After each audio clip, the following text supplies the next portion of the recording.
Štai mes ir Gibraltare einam automobiliu keliu, kad tikėdamiesi, kad tas kelias mus nuves į kalno viršūnę, kur randasi laukinės beždžionės.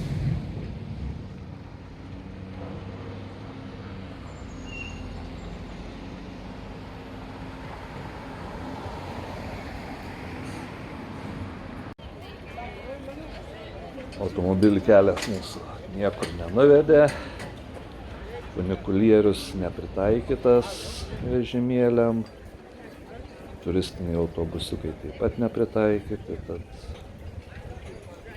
gausim pasitenkint apžiūrėdami patį Gibraltarą be kalno.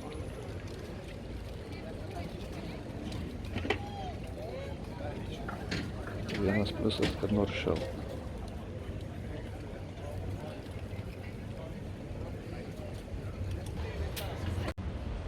Su vežimėliu Gibraltare nelabai ką daug yra daryti, taip tik tai, kad po miestelį siaurom gatvėm parduotuvės pažiūrėti ir pasišokti, žodžiu, pagrindas.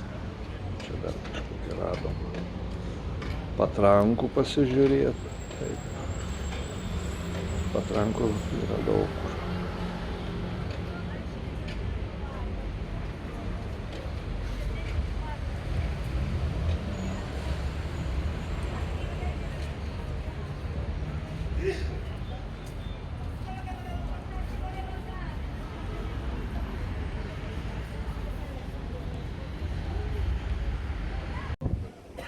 Štai ir paliekam Gibraltarą, o kai tik čia labai gražiai matos tas kalnas, kur nepavyko užkilti, o pačioj miestelis.